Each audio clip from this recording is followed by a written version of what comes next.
All right, so hi everyone. It's 11:05, so this 5 minutes past the hours when MIT classes start, and we're going to start 18905, which is the graduate algebraic topology class here. And I guess it's going to be a somewhat weird semester since we're all who knows where in the world and whatnot, but I think we can still have a good time. So I think for the first class, the main goal is to go over some logistics and just maybe introduce ourselves. So maybe what I'll do is, since we have a good group here, I'll just go through and ask everyone to maybe say where they are physically in the world and sort of what they hope to get out of the class. So I can start. I'm in Arlington, which is a town sort of 20 minutes away from MIT. And I don't know, about 10 years ago, I was an undergrad at MIT and I took 18905 and I enjoyed it quite a bit. And then I took 18906 and I really enjoyed it. So I went to grad school with a focus in algebraic topology. And then MIT hired me to do some research in algebraic topology. So here I am, 10 years later, teaching 18905. And I guess my hope is that I can communicate at least a fraction of the excitement that I felt when I was first learning this stuff, and hopefully get you guys interested in it. Have you learned some stuff that you can use no matter what you go into, and maybe some of you will continue on with 18906. So I guess I'll just go through everyone and ask for you to introduce yourself. So in order of how people appear on my screen, I think I see Katie next.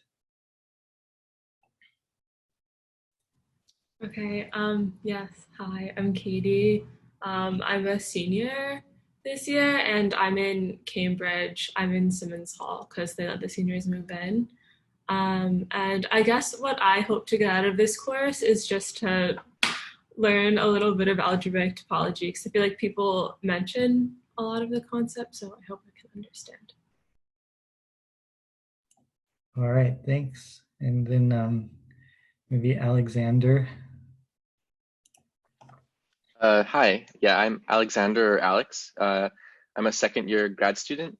I'm interested in analysis, but I'm also looking forward to this class because I feel like algebraic topology is sort of like one of the cornerstones of math and just want to become conversant with it. All right, thanks. And then Andrew, can you say where you are and why you're in the class? I'm in Cambridge. Uh, yeah, I'm just interested in learning some algebraic topology. All right, let's hear from Andrew Gu now. I'm Andrew. I'm a junior. I'm currently in Pittsburgh, Pennsylvania. I would say I'm not that familiar with topology, so I'm taking this class just to like broaden my horizons, I guess.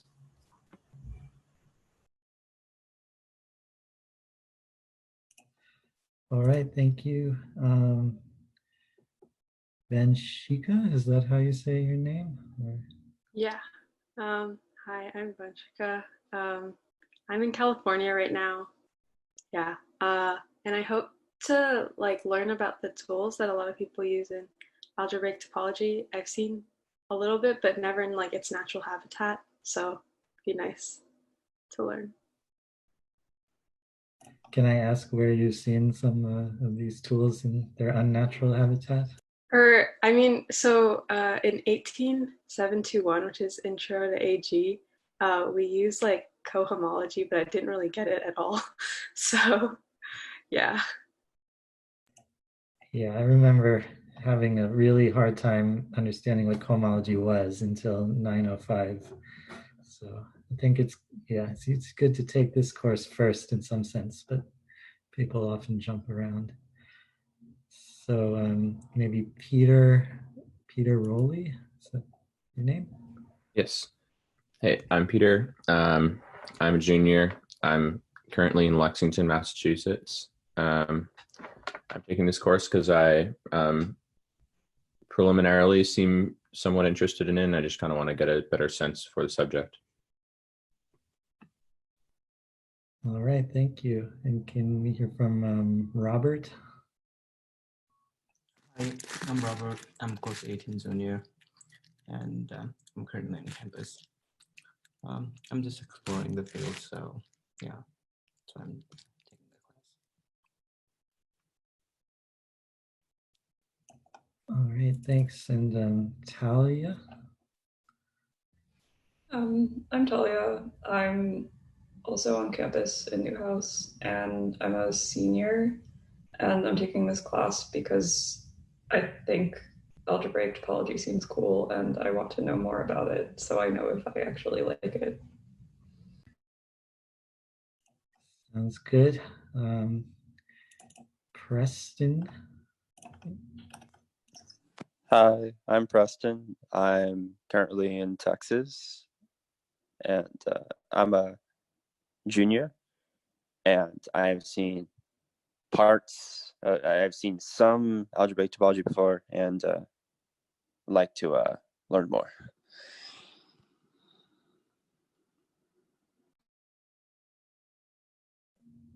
So is it Jinru? Can you hear me? Who is talking? It's I'm Preston. I'm talking. Can you hear me? Yes, I can hear you. Did my introduction get through? I think so. Okay, cool. Just checking. Thanks. Let's see. Is it Zinru that I say the Zinru Zhao?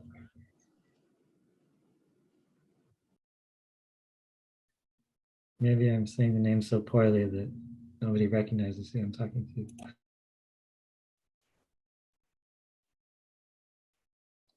Hello, I'm Xinrui Zhao, and I'm currently in China, and I'm a first-year graduate student.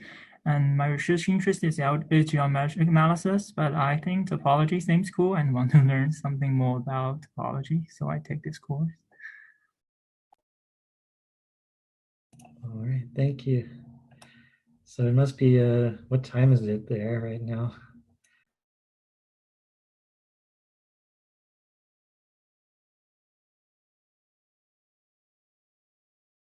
Maybe almost midnight or something.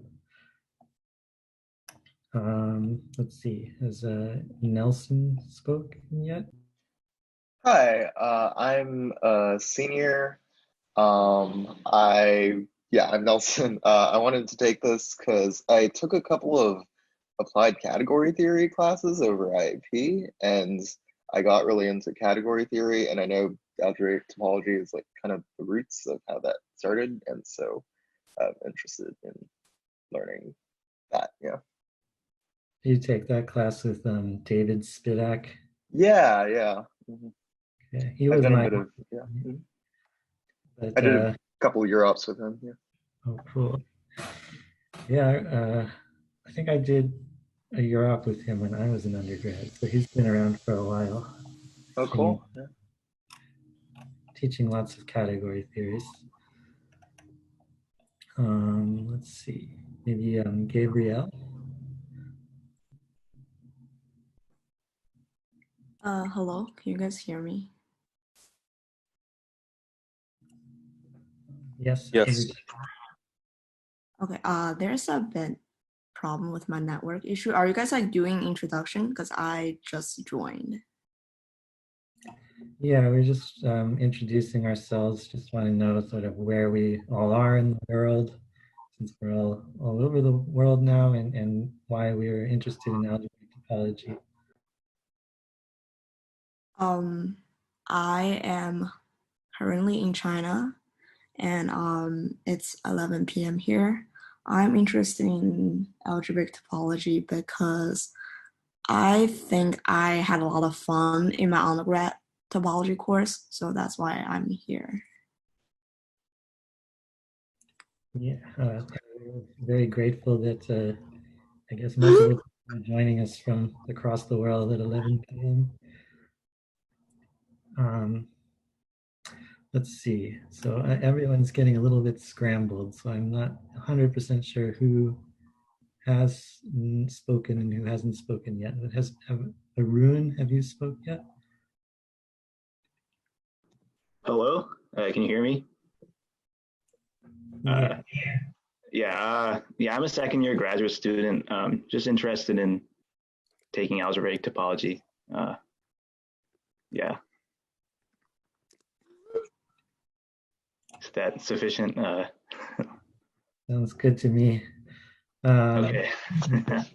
Can anyone who hasn't spoken yet raise your hand in the Zoom or type into chat or something so that I can identify the remaining people here? Oh, I haven't got. Okay, would you like to introduce yourself? Jason.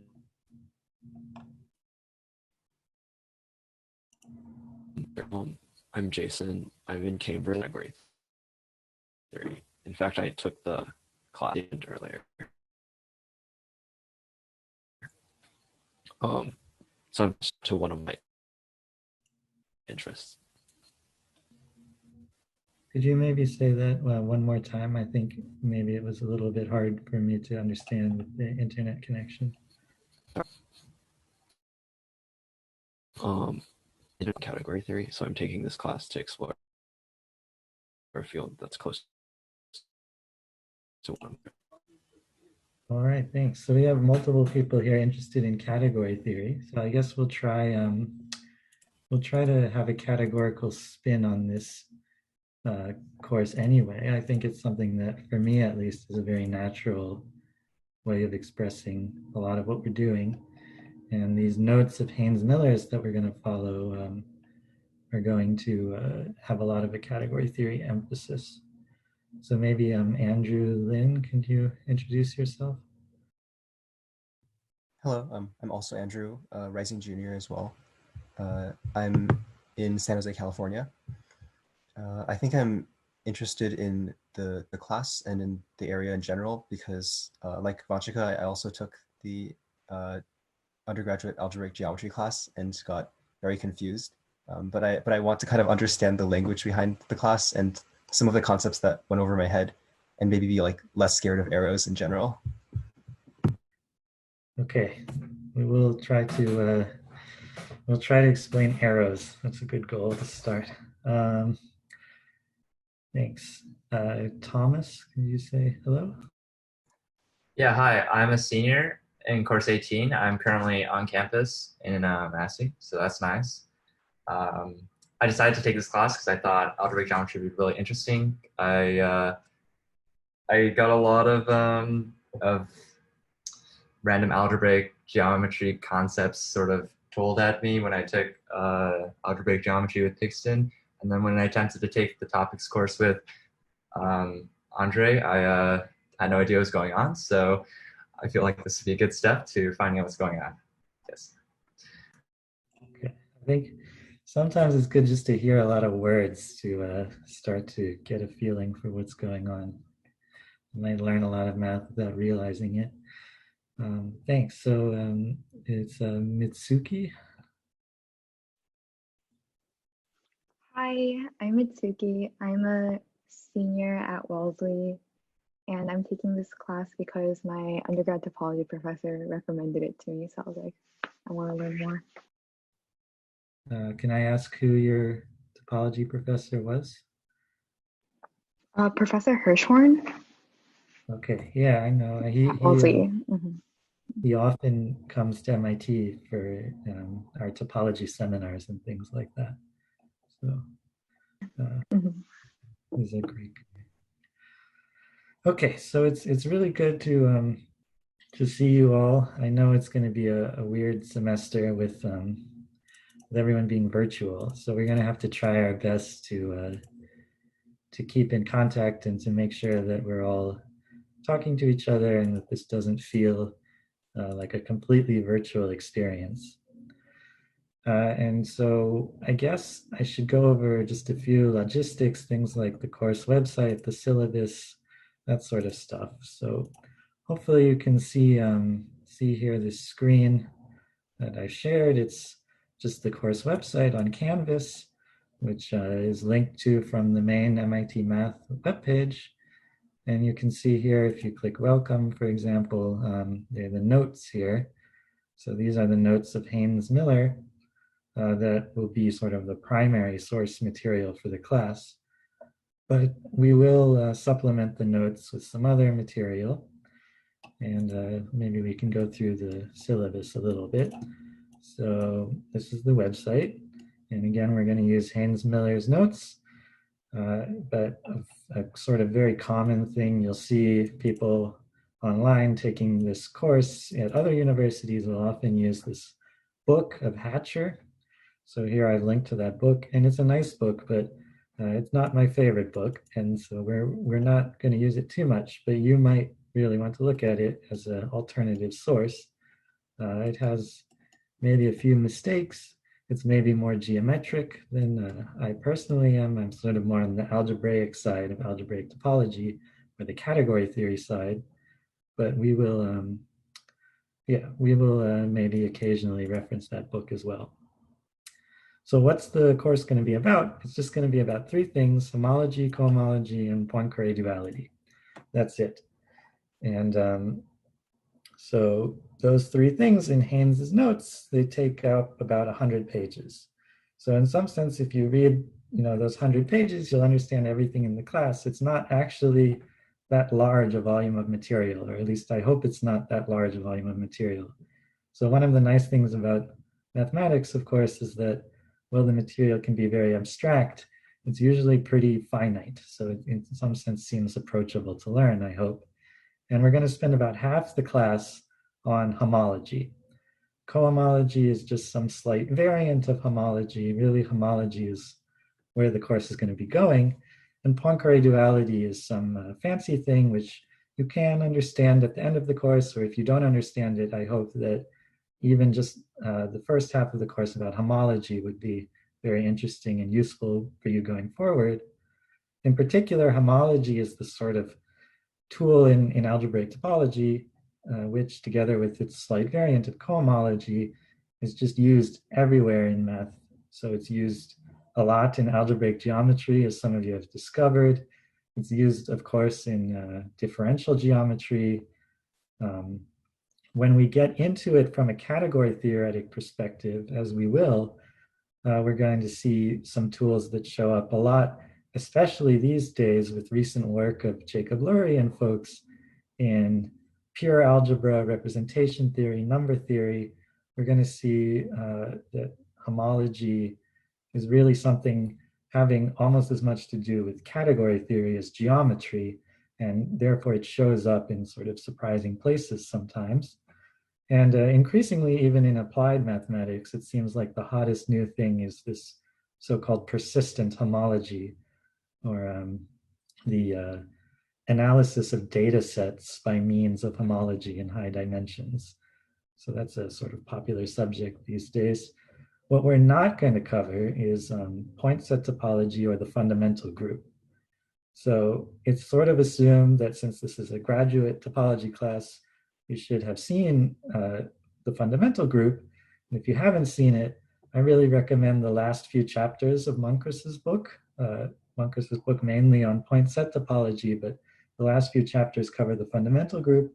Or you could look at the first chapter of Hatcher. The first chapter of Hatcher is all about the fundamental group.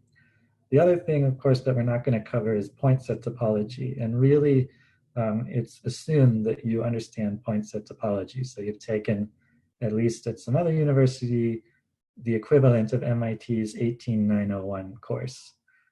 So we're just going to jump right in, assuming you know point set topology. And if you don't know point set topology, probably you need to take that course first. So this is me, Jeremy Hahn. Right, so I'll be the instructor. Like I said, I took this course myself 10 years ago. And if I can get some people interested, maybe take 18906, that would be great. It'd be like following the path I took. But again, it's really this homology stuff that's used all over math, as opposed to 18906, where we're getting into more specialized algebraic topology. So we have a grader. This is our PSET grader. He will be grading your homeworks as they come along. And you should, if you have some confusion about how the grading was done, maybe start by emailing him, and if necessary, email me after that. So we're going to be having the class meetings via Zoom, as you know, since you're all here. And these Zoom lectures are all linked to from the course website. They're also going to be recorded so that those of you who are attending at 11 p.m. in China can maybe get some sleep if you want to. Though of course it would be always exciting to have you around and asking questions and such. So on Zoom, I would like for you to display the name that you want me to call you by. So that's very easy. Then when you speak, I know who you are and how to refer to you, or what pronouns you want to use if you want to put that. And so I ask you to do that. In general, feel free when you have a question just to unmute yourself and talk. You don't have to sort of formally raise your hand or anything like that. Just go ahead and ask your question. And if you want, you can type your questions into the chat. So the office hours I have scheduled right now are for immediately after classes on Mondays and Fridays from noon to 1. So I'm open to changing that around depending on the time zones people are in. Like if people maybe even can't attend the class because it's too late or too early or something like that, maybe we could set up the office hours to be at a more appropriate time for folks who can't attend the class. Maybe if you're interested in going to the office hours and feel like this time doesn't work for you, send me an email with some suggested times that might work better for you. So again, yeah, please ask questions in class, office hours, whenever you can. Feel free to just speak. So the course, this is a graduate class. It's mostly just going to be based on homeworks. We're going to have approximately 6 or 7 homeworks. We'll see. They'll be posted once every 2 weeks or so. And please only submit homeworks if you actually want to take this class for a grade. I know a few of you might be listeners, and then please don't submit homeworks. But if you are taking this class for a grade, you should really be working on these homeworks in groups. So the math department, I went to, I don't know how many meetings, maybe 20 meetings over the summer, where they're all worried about how to maintain a sense of community at MIT, given that everyone is scattered across the globe. So we've developed this website, psetpartners.mit.edu, and there's a link to it in the syllabus, and there's also a link to it from the homepage of the website here. But this website is designed to make it easy for you to find partners to work on problem sets, and you can input some of your preferences regarding what kind of partners you'd like to have on your P-sets, if you have some preferences like that. And there's been a lot of thought put into this website, so I strongly suggest you all use it and at least give it a try to see if you can find other people in the class to work with. We're going to see how it goes. This is a new website, so we'll try to judge whether it's working to help people find groups, because really these P-sets are designed to be worked on in a group. Just after you finish the P-set, write it up and submit it individually, and list everyone you worked with, any textbooks or websites that you use, things like that. So I think this is a pretty standard setup for P-sets at MIT. Then we're going to have one little exam, just a small thing for 15% of the grade. It's going to be, I think, I hope to design it to be really easy. It's mostly just to have just one thing that you do sort of on your own. You'll have 24 hours to do it, but it should be very short and shouldn't be more than an hour to complete it. And we'll figure out exactly how that runs sometime in the next week or two. I hope it's just a small thing and an easy thing, but just one little thing that is not done as a group. Okay, and then if you do have some disability needs, like if you need closed captioning on the lectures or anything like that, you probably know better than I that you can get some help at this DAS location. And yeah, please read the syllabus about that and they'll communicate with me how I can help you. Okay, so are there any questions about the class? I see there's one question in the chat. So let me just pull up the chat. So Talia asks, will the exam be in the middle or the end of the semester? I'm sort of probably hoping for it to be close to the end of the semester. It won't really be a final. It will be before finals week. It'll be more like a midterm, but maybe at the 2/3 mark of the class. I wanted to cover sort of homology and cohomology because I think that's really the core thing. And then Poincare duality comes at the end. I think Poincare duality is great and it would be really good for you guys to understand that, but it's not as crucial and fundamental as homology and cohomology. So I guess the plan would be about 2/3 of the semester to have a very short exam just on homology and cohomology, which are the main things.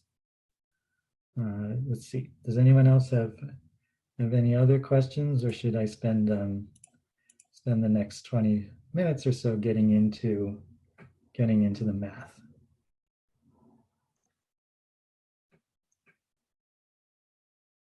Okay.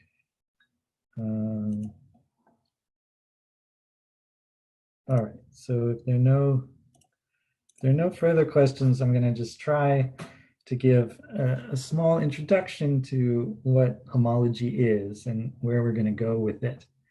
So let's see if this screen sharing works. There may be some technical difficulties the first time or two we try this, but hopefully it's okay.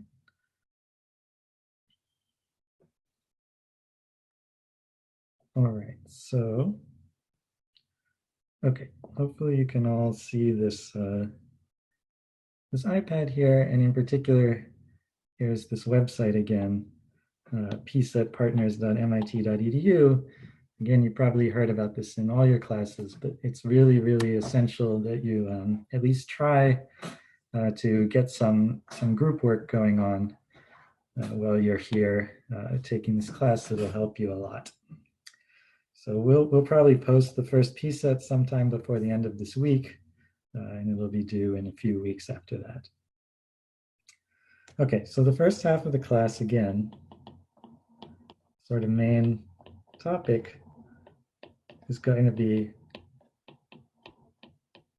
homology.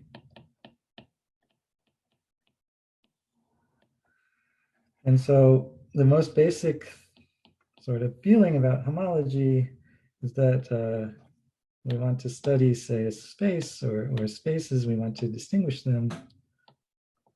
So we want to study spaces by asking how many holes they have. So it's a very coarse invariant of the space. How many holes does it have? So let me try to indicate what I mean by holes. So some examples. So we could compare, say, the circle to Y to some space that looks maybe like this. So here we have, so I'm imagining this as sort of two circles joined together, and then a line segment and a third circle. So here you can say that this space has sort of one hole or one loop that is non-trivial. This has no holes. And this one maybe has 3 holes or 3 loops in it. And so, okay, maybe that makes geometric sense to you, maybe it doesn't. Part of the goal here is going to be, can we rigorously define what it means to have sort of distinct holes or loops in a space? If someone gives us a space, can we calculate the number of holes in it by some rigorous procedure? And then that will sort of distinguish spaces from one another, will give us an invariant of a space, something about the shape of the space. So those of you who have taken 901 or something like it have maybe seen the fundamental group, and you might say, well, the fundamental group is designed to measure the number of loops or holes in a space. The fundamental group gives one way of measuring the number of holes.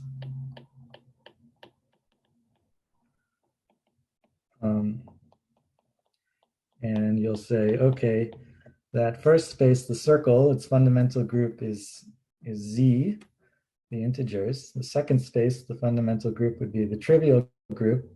And the third space, fundamental group would be some free group on 3 generators. And if you don't know what that means, because you haven't learned about the fundamental group, don't worry about it too much. Really, only point set topology is a prerequisite. If you do know what that means, you know that these spaces are distinguished by their fundamental group. However, the fundamental group is really a one-dimensional thing, just like these 3 spaces are all sort of one-dimensional. They're just made out of segments. They don't really have any surface to them. They're not something like a globe. And we're going to want to eventually talk about holes in sort of higher dimensional spaces, like maybe even 100-dimensional spaces, things like that. And so we're going to think about a different way of understanding the number of holes in a space. So we will present first a different way of understanding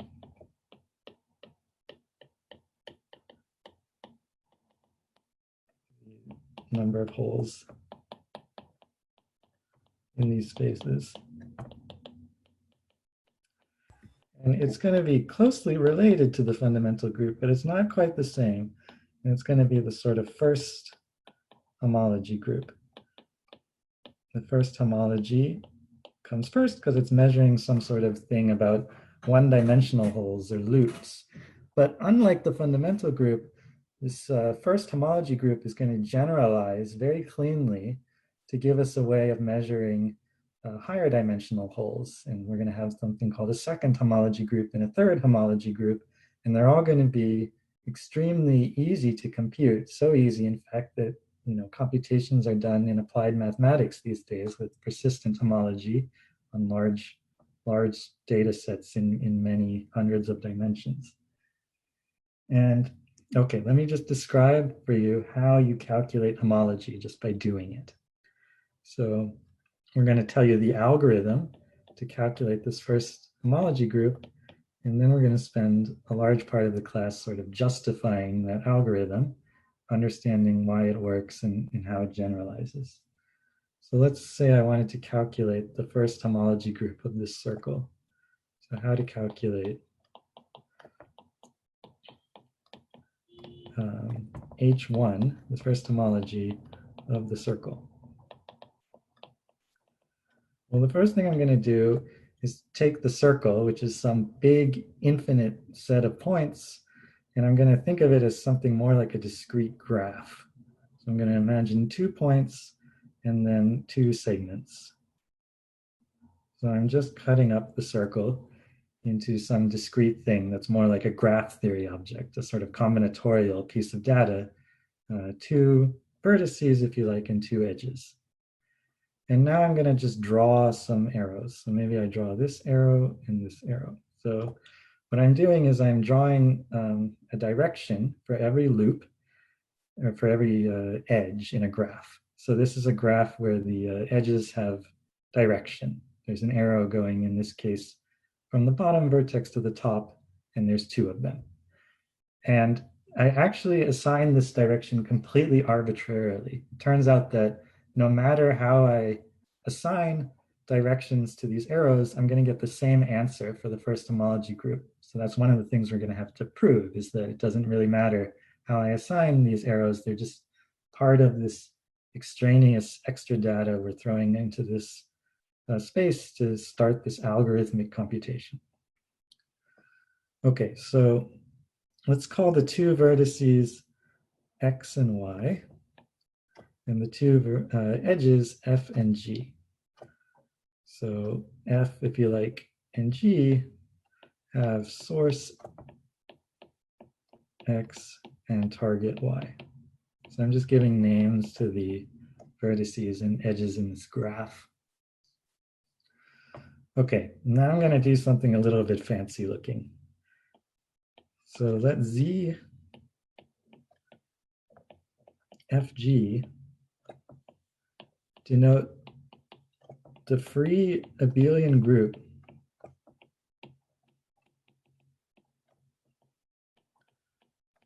generated by F and G. So this is some weird thing. So an element, or maybe I'll say elements of this free abelian group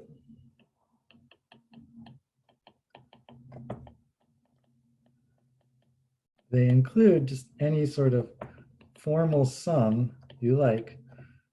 Things like maybe 7f plus 4g, and maybe 3f minus 2g is in this group, 0 is in this group, minus f minus g is in this group. Does that make sense? So this is the group, which is just some formal thing. It's just some integer times f plus some integer times g, the free abelian group on the symbols f and g. Yeah, so please interrupt if you have any questions, and we're going to have some practice problems sort of implementing this algorithm, which will hopefully make it clearer what's going on in this algorithm as a practical matter. Of course, it's going to be hard to prove things about the algorithm, and we'll get to that later. But that's one free abelian group. And let's let Z xy denote the free abelian group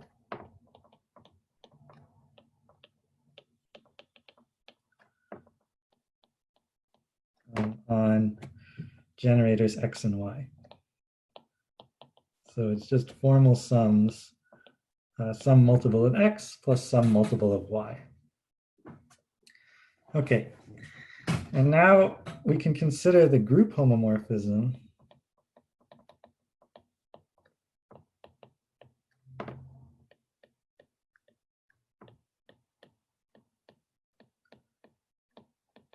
I'll say this is the homomorphism D, and it's going to go from one free abelian group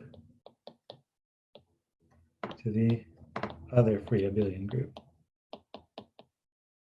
So let me just redraw our circle here. We had 2 points and 2 edges, which were F and G. So to say a group homomorphism from a free abelian group, I just have to tell you what F maps to, and I have to tell you what G maps to. So F maps to y minus x, and G is also going to map to y minus x. Where does y minus x come from? This is target minus source.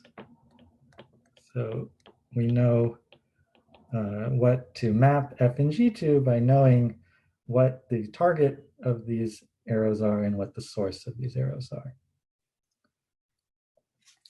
Okay, so now I can ask a question. What is the kernel of D? So can anyone, if anyone's following this sort of really abstract stuff about free abelian groups and whatnot, can someone tell me what's an element that's sent to 0 by D? What's in the kernel of D here? F minus G. F minus, yeah. Yeah, so F minus G is in the kernel. Because F and G are sent to the same place. So their difference is sent to 0. So can someone tell me or describe what the complete kernel is, what everything in the kernel looks like? Integer multiples of minus G. Yeah, exactly. So 2F minus 2G is in the kernel. 2G minus 2F is in the kernel. So basically the stuff in the kernel is the free abelian group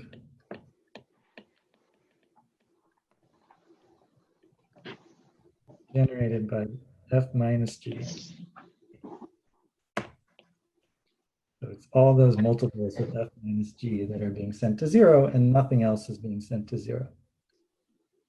Okay, so in particular, this is generated by one element, f minus g.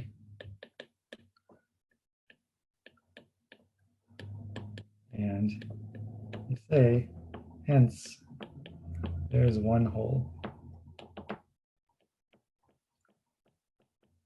So these two ones are the same.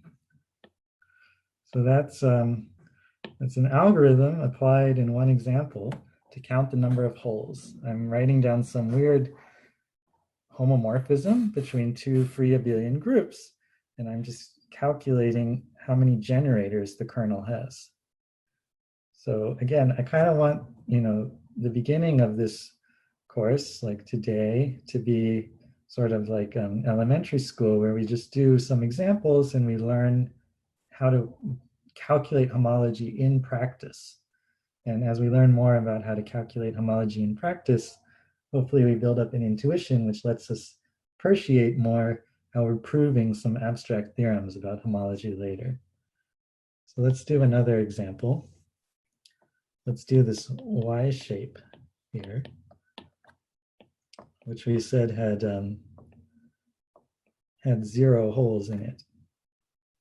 So, okay, we can take this Y shape, which is some topological space. I'm imagining this as, say, embedded in R2, a subspace of R2 with the subspace topology. And I want to turn it from some infinite topological subspace into a discrete combinatorial gadget, like a graph. So, okay, I've sort of indicated that maybe we want to use 4 vertices and 4 and 3 edges. Okay, and I have to assign some arrows to these edges, but it really does not matter whatsoever what arrow direction I assign. So maybe I make this one point down, maybe I'll make this one point up, and this one point down.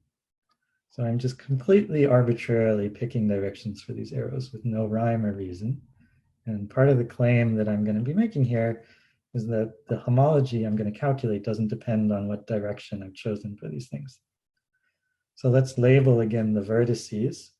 So maybe we have X, Y, Z, and W. And then let's label the edges F, G, and H. Okay. So once again, we can consider the free abelian group on F, G, and H. And we can consider some kind of group homomorphism to the free abelian group on the vertices X, Y, Z, and W. And so what should this group homomorphism do? It takes F to target minus source, which is W minus X. So can someone say where G goes to?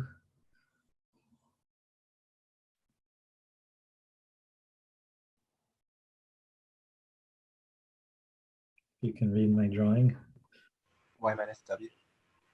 Yeah, Y minus W. So just the arbitrary direction of the arrow that I chose was that it should have target Y and source W. And here H is going to go to Z minus W because it has target Z and source W. Okay, so can someone tell me, let's call this D again, what is the kernel of D this time?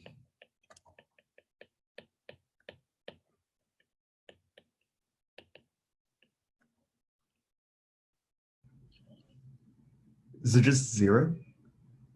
Or the trivial group? Yeah, it's 0. So 0 is the only element sent to 0 by D.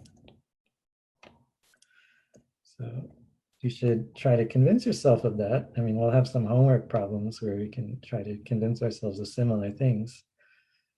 And okay, if you like, the kernel of D is the free abelian group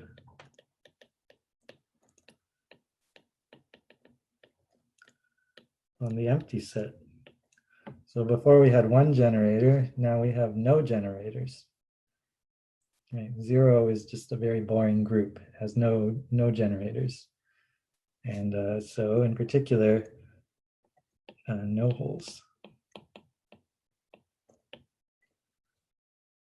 Right, so no loops. So are there any questions about sort of how this algorithm works? You take your space, you cut it up, you draw arrowheads completely arbitrarily, and then you calculate these kernels of this homomorphism of free abelian groups. And hopefully that 2 examples is enough to show what's going on, but maybe if there are any questions, because we didn't really give a rigorous definition of the algorithm, we just gave 2 examples. Quick question. So not only do the arrow, like the direction of the arrows, like they don't matter, but do like the number of points you choose matter? Because that doesn't. Yeah. Yes, well, you could cut this up in a lot of different ways, right? You could have just put in an extra point and done something like this, right? Sorry. I don't know what I'm doing with this. We'll get used to this iPad stuff. Like we could have cut this up with, a random extra point, like you were just suggesting, where we have sort of maybe an arrow down and then an arrow up and then 2 arrows up or something. So yes, we have free choice not just over which direction the arrows point, but also where we put the vertices, which is kind of surprising. Absolutely, it's a mystery, perhaps, on first sight, why this algorithm is insensitive to all these possible choices we could have made about how to turn a continuous topological space into a discrete object.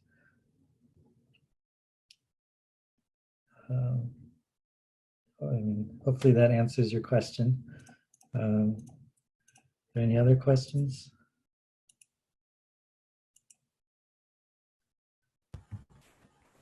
So this algorithm gives us a kernel, and is the kernel then the first homology group, or?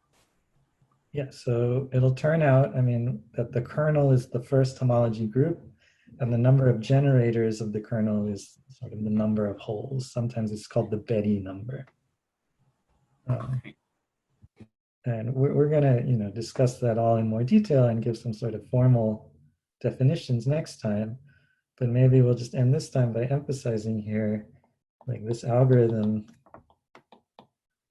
as was pointed out, is arbitrary. It involves lots of choices. Why is it giving the same answer every time?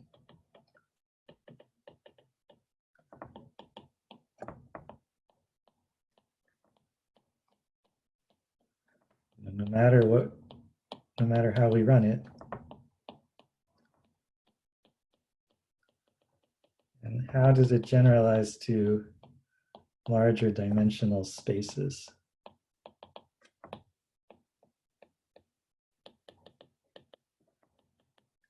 So we're going to answer both those questions, but hopefully this gives you a feeling for the fact that at the end of the day, we're doing some really explicit computations and getting some invariance of space, of the shape of a space that we could use to tell spaces apart and things like that. All right, so I think I'll end the recording and the class for today. And just, if there are any questions about the material or the class, I'll be happy to answer them for the next few minutes.